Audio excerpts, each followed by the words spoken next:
Welcome to another episode of Take Off Monday, where we discuss topics dealing with entrepreneurship, career transitions, podcasting, and video streaming.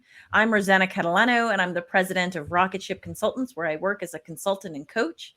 Sometimes it just takes a key introduction or a fresh set of eyes to get you out of a rut. You know, coaching and consulting can help you focus, prioritize, and inspire you to be out of your comfort zone, because that is where the most learning and growing occur. This concept inspired me to create a company that helps clients grow and prosper. With all that being said, our company could not do what it does without our amazing team members. So I'm honored to host this show with Joy. Hi, I'm Joy Tootle, and I work with Ro at Rocket Ship Consultants. Our team is made up of attorneys, and we bring unique skills and experiences to this company. I've worked in both private law practice and in government, with and for several state agencies. I'm a former executive director of the Florida Board of Medicine, and I spent 10 years teaching at the university level. Lately, I've been podcast editing for the popular Floridaville podcast, and I also work with Ro co-hosting and assisting in the production of video streaming shows like this one. Let's jump into our topic for this episode, contracts and leases.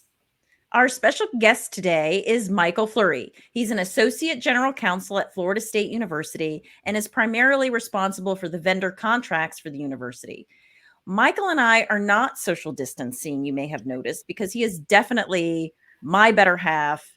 And we've been together through this pandemic every day, just 18 inches apart. His little desk is right over there in our home office.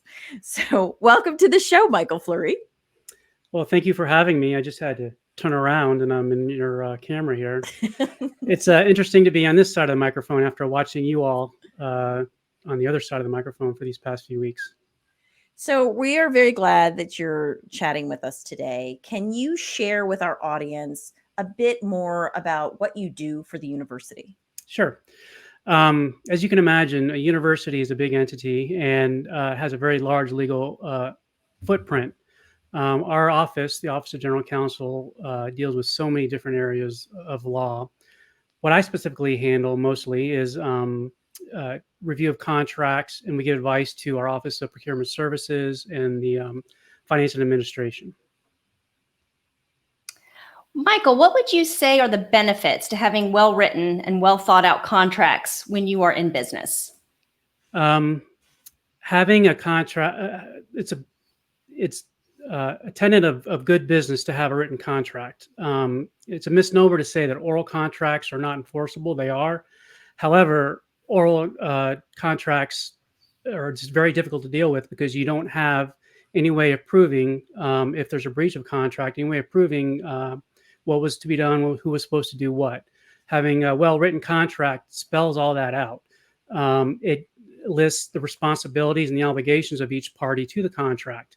It also lists what types of risks, the allocation of risk between the parties should something go wrong, if there's some kind of breach of contract. And it helps if there is a breach of contracts to enforce that contract because it's all written down and signed by both parties. So why should an entrepreneur hire an attorney to handle their contracts? That's very important. An attorney is trained and is the only person who's allowed to give you legal advice as it relates to contracts. An attorney can help you understand. Unfortunately, contracts are written in what people call legalese, and it's very hard to wade through that and muddle through that. So an attorney is the person to help you get through that, help you understand what you're signing, help you negotiate how to better leverage the allocation of risk, how to better leverage the benefits from that contract. So I would highly recommend having an attorney look at all your contracts.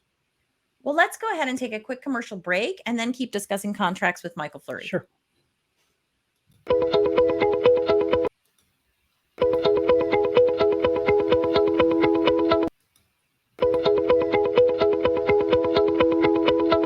At Rocket Ship Consultants, our mission is to launch your business, career, or podcast. Our team works with you to start and grow your business with fresh ideas and inspiration. Let us make key introductions on your behalf and leverage our network of contacts. Talk Talk to us before you send your application in for a new position, a university admission, or a scholarship. From resumes and interview preparation to negotiating offers, our experienced career advisors can help you at all levels achieve your career goals. Let us help you take that dream you have for a podcast or video and turn it into a reality. Rocket Ship Consultants offers a variety of services, so check out our website at rocketshipconsultants.com. Take off with Rocket Ship Consultants and launch your business, career, or podcast with us.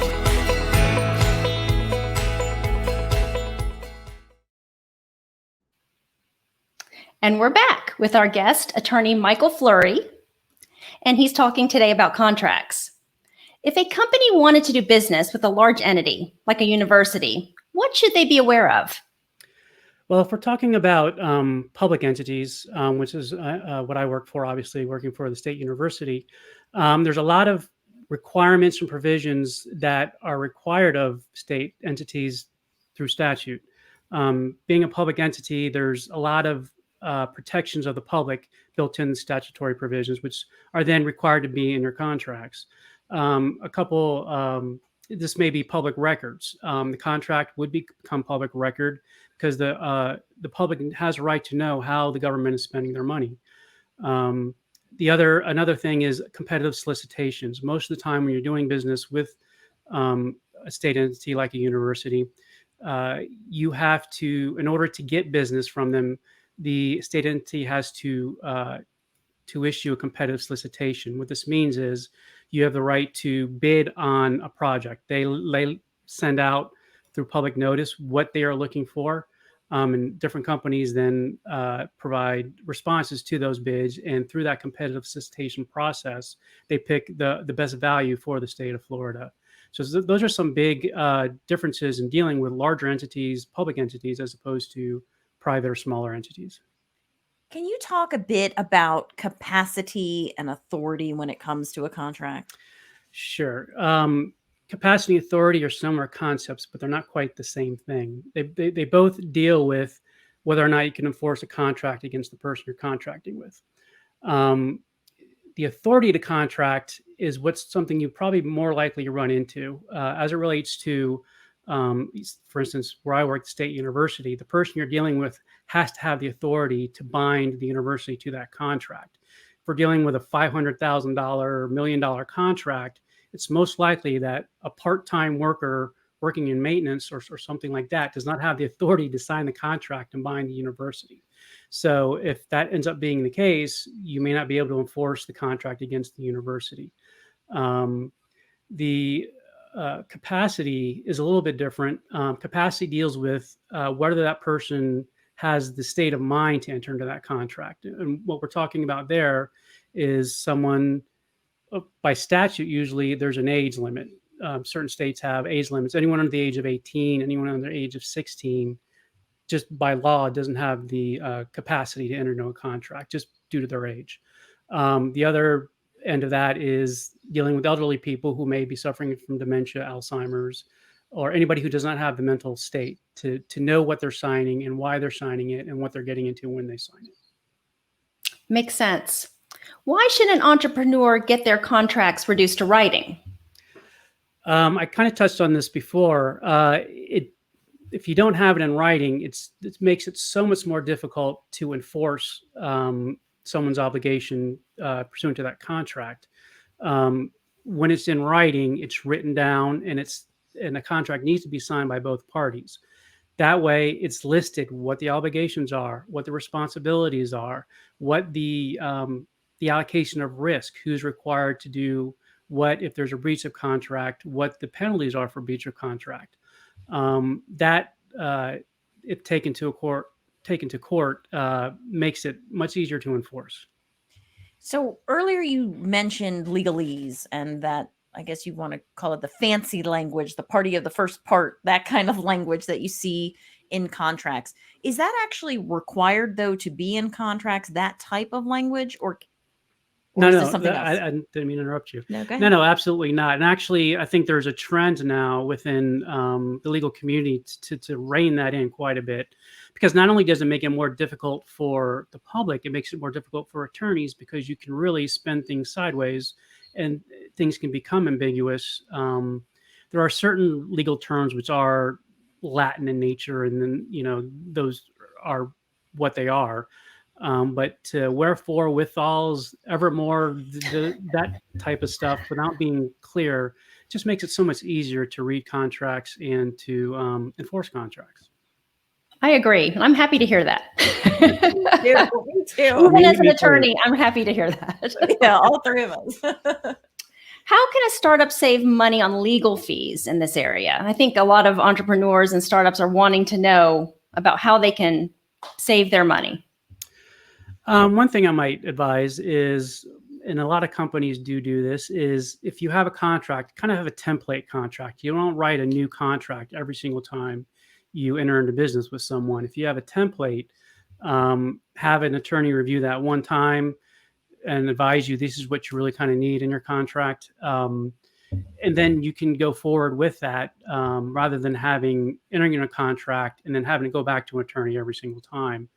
And getting advice from the attorney and what you can live with, what you can't live with, those types of issues. So that would save you big time having to keep rehiring an attorney. Well, thank you so much, Michael, for all your valuable insights. And of course, all the valuable insights that you've provided me with my business. He's looked over my shoulder many times. I've asked him, I'm like, hey, reread this thing that I've drafted, this contract, reread this email that I've drafted. Please look over my shoulder. So he's been invaluable. So thank you, sweetheart. Having the right attorney and spouse by your side is key to anyone's success. And I can vouch for that. And speaking of success, let's talk about how we are expanding our team and strategic partnerships at Rocket Ship Consultants. We're seeking to team up with more businesses to sponsor this show. We are always talking about taking everything to the next level, and it's time to take this show in that direction. If you're interested in sponsoring our show or just an upcoming episode relevant to your industry, please contact us. We stream live Monday nights at 8 p.m. to the Rocket Ship Consultants Facebook page and YouTube channel, and to Rose's LinkedIn page. Yes, and you can find me as Rosanna Catalano on LinkedIn. I've been cultivating professional connections for 2 decades, so I'm thrilled to be live streaming to that platform where I have nearly 5,000 professional connections. So please let us know if your company would like to team up with a sponsorship. Our contact information will be up at the end of the show. So that wraps up our show for tonight. Thank you and good night. Good night. Good night.